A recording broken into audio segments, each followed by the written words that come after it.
કેમ છો મિત્રો? જય શ્રી કૃષ્ણ, જય શ્રી રામ, જય ભારત. આજે ફરીથી હું તમારી સાથે જોડાઉં છું એક નાના ડાયાગ્રામ સાથે. ફટથી કરવાના કામ, નાની વસ્તુ બનાવો પછી મોટી બનાવો, એમાં ઘણી સરળતા પડતી હોય છે. માટે હું આગ્રહ રાખીશ કે તમે નાની વસ્તુ પહેલાં શીખો તો તમારી માટે બહુ જ સારું છે. ચલો મિત્રો, આજે આપણે શીખીશું નાના છોકરાઓ માટે ડાયપર, જેને આપણે ગુજરાતીમાં લંગોટ કહીએ છીએ અને અંગ્રેજીમાં એને ડાયપર કહેવામાં આવે છે. આ માપ છે મિત્રો. માપ આપણે ઇંચમાં લેવાનું છે.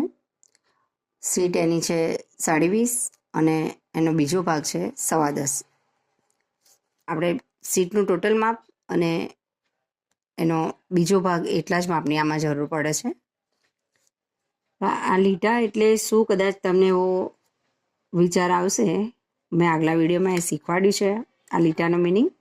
અત્યારે હું ફરીથી તમને બતાવી દઉં. મેજર ટેપમાં 20.5 એટલે આપણે આ જે 20, પછી 20.25 અને અહીંયા કહેવાય 20.5. એટલે આ જે બે અડધો ઇંચ જે છે એને 2 લીટામાં ગણવામાં આવે છે, એટલે એને 20.5 2 લીટા મતલબ. અને આ છે 10.25 10, પછી અહીંયા આવે 10.25. લીટો એટલે આ નાનો નથી ગણવાનો મિત્રો. મેજર ટેપમાં આ પ્રમાણે માપ હોય છે: 10, પછી 10 અને આ દોરાને દોરો ગણવામાં આવે છે ને, 10 ને એક દોરો અને પછી આવે છે 10.25. જેમ આપણી મોટી મેજર ટેપ છે એવી જ રીતે અમારી પાસે નાનું સ્કેલ માપ છે, નાની મેજર ટેપ. એને ગણી લો આપણે ચોપડામાં દોરવા માટેની. આની અંદરના માપ પણ કઈ રીતે લેવામાં આવે છે એ પણ મેં મારા આગળના વિડીયોમાં શીખવાડ્યું છે. અને આજે ફરીથી હું આનાથી તમને ડાયાગ્રામ શીખું છું.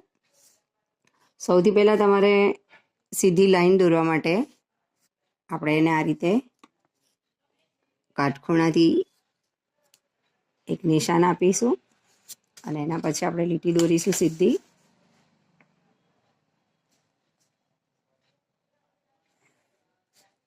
આ રીતે સીધી લીટી દોરવી.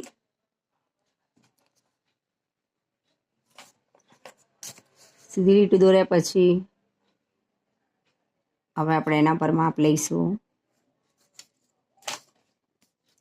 અહીંયા આપીશું 0 સેન્ટર. 0 સેન્ટર આપ્યા પછી આપણો આ જે પહેલો પોઈન્ટ છે સ્કેલ માપનો, એ પોઈન્ટને આપણે અહીંયા મૂકીશું. મિત્રો ધ્યાનથી જોજો, ચોક્કસથી તમને આવડશે. ન આવડે તો તમે કમેન્ટ કરીને પૂછી શકો છો.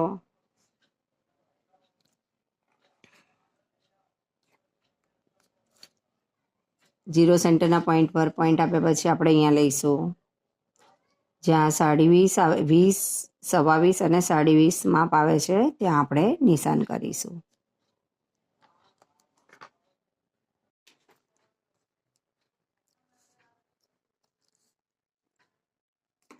આ માપ આપણે લઈ લીધું છે 20.5. હવે આ જે માપ છે એના સેન્ટરમાં આપણે લેવાનું છે માપ. જે માપ છે એનું અડધું જ લેવાનું છે. 20.5ના અડધા આવશે 10.25. તો આપણે એના પર લઈશું 10.25. અને આ રીતે પણ મૂકી શકો છો. જ્યાં આપણો માપ પૂરું થતું હોય છે આપણું, ત્યાં જ આપણે સેન્ટર મૂકવાનું હોય છે. આ પહેલો પોઈન્ટ આપણો અહીંયા મૂકી આ 20.5 થયા છે. હવે આપણે 10.25 ઉપર નિશાન કરીશું.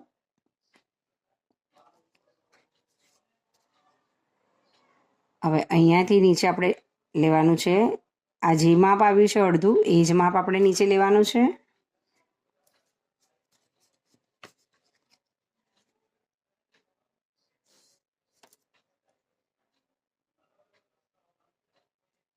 સવા 10 લઈશું.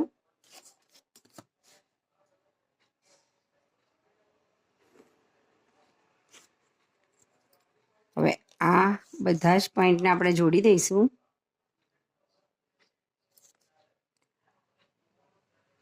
અત્યારે રેડીમેડનો જમાનો છે. દરેક વ્યક્તિ રેડીમેડ જ પોતાના બાળકને પહેરાવે છે, પણ છતાંય ઘણા વ્યક્તિ એવા છે કે જે ઘરે પણ બનાવીને પહેરાવતા હોય છે. અને એમાંય જો મમ્મી પોતાના હાથે બનાવીને બાળકને પહેરાવે તો એનો આનંદ કંઈક અલગ જ હોય છે.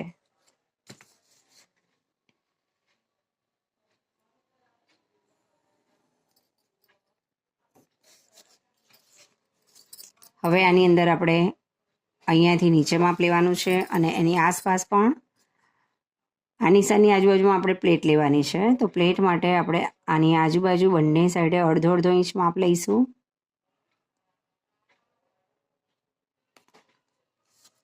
પોઈન્ટ આપ્યા પછી આપણે નીચે લેવાનું છે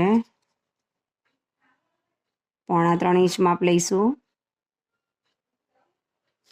અને ત્યાં જ આ પોઈન્ટને આપણે જોડી દઈશું.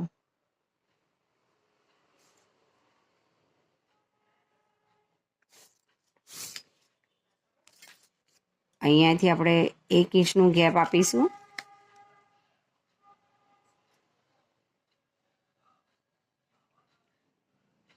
દોઢ ઇંચની પણ લઈ શકીએ છીએ. હું 1.5ની લઉં છું.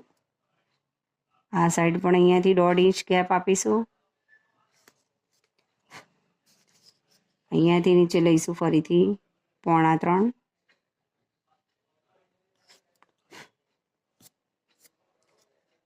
અહીંયા પણ લઈશું 3.25.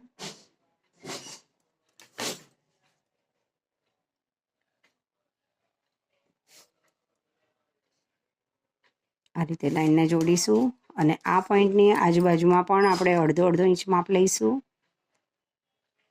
આ રીતે પણ તમે લઈ શકો છો. અહીંયાથી અહીંયા અડધો ઇંચ, અહીંયાથી અહીંયા પણ અડધો ઇંચ.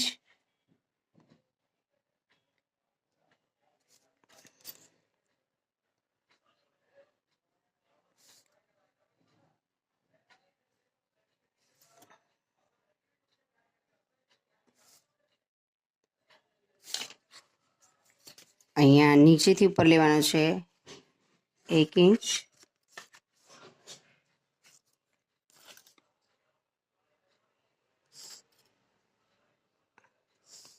અહીંયા હુક બનાવવામાં આવશે આ ટાઈપ. આ સાઈડે દોરી મૂકવાની હોય છે. આ દોરીને આ હુકમાંથી પાસ કરવાની હોય છે. અહીંયા દોરી ના પણ બનાવો તો પણ ચાલે, મૂકવી હોય તો પણ વાંધો નહીં. હવે આની ઉપર એક પટ્ટી બેલ્ટ બનાવવાનો આવશે.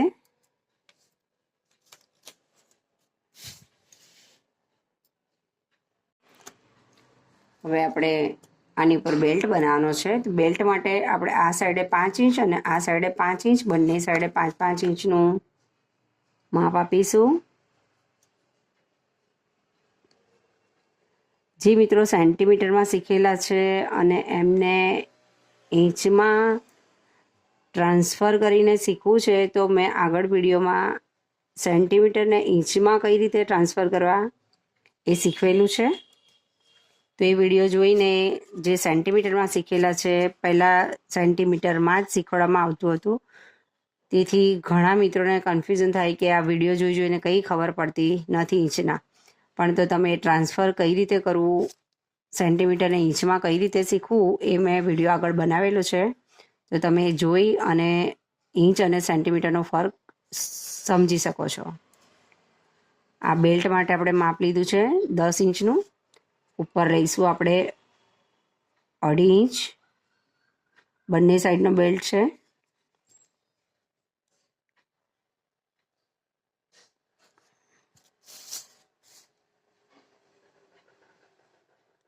મેં આમાં થોડો સુધારો કરેલો છે મિત્રો, કેમ કે ડાયાગ્રામમાં જે ડાયાગ્રામ બતાવવામાં આવે છે, જે સેન્ટીમીટરના જે ડાયાગ્રામ શીખવાડેલા છે એમાં જે શીખવાડવામાં આવ્યું છે એના કરતાં મેં થોડો આમાં ફેરફાર કરેલો છે. જેથી કન્ફ્યુઝ થાય નહીં સેન્ટીમીટરવાળા જે વિડીયો જોતા હોય તે લોકો.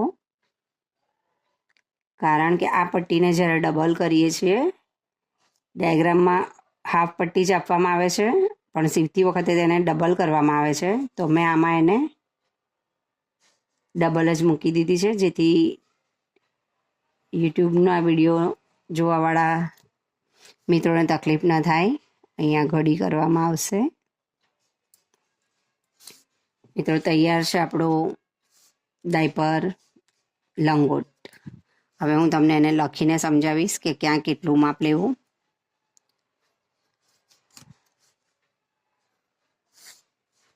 મિત્રો આ લાઈનનું કોઈ માપ નથી, પણ ક્યાંથી ક્યાં તમારે માપ લેવાનું એની માટે એરો બતાવવામાં આવે છે આનાથી.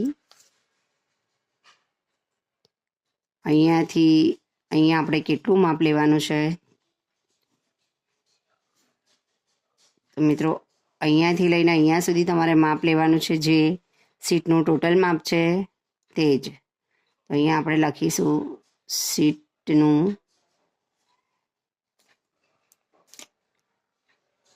માપ હોય તેટલું.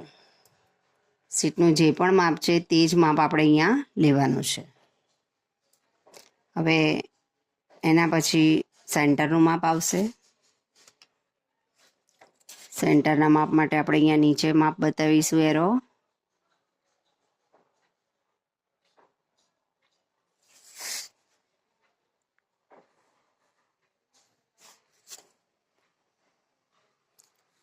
અહીંયાથી અહીંયા માપ છે આપણું સીટના માપનો બીજો ભાગ. સીટના માપનો 1/2 ભાગ. હવે આ લાઈન છે એ પણ સીટનો બીજો ભાગ જ લેવાનો છે. સીટનો 1/2 ભાગ અહીંયા લેવાનું છે આપણે 1 ઇંચ. આ છે સેન્ટર. સેન્ટરની આજુબાજુમાં પણ તમારે અડધો ઇંચ માપ લેવાનું છે અને એ માપનો ઉપયોગ આપણે પ્લેટ લેવામાં કરીશું.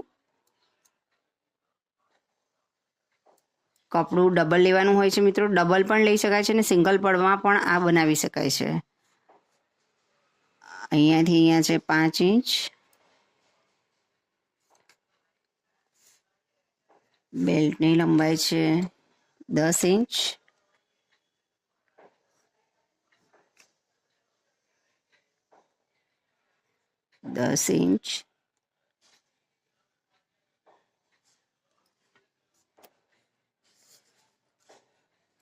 બેલ્ટની શરૂઆત આપણે અહીંયા સેન્ટરથી કરીશું.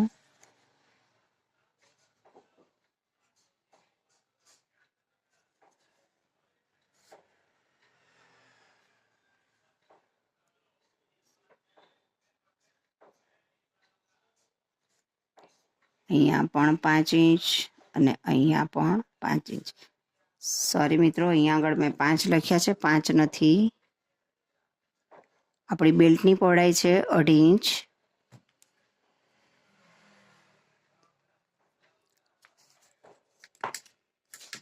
બેલ્ટની પહોળાઈ છે 2.5 ઇંચ પહોળાઈ અને એની લંબાઈ છે 10 ઇંચ. ટોટલ સીટનું માપ છે 20.5.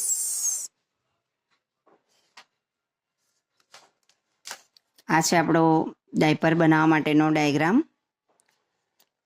આશા રાખું છું તમને ડાયાગ્રામમાં સમજ પડશે. જો ના સમજાય તો તમે કમેન્ટ કરીને પૂછી શકો છો. તમને ચોક્કસથી આમાં સમજાવવામાં આવશે.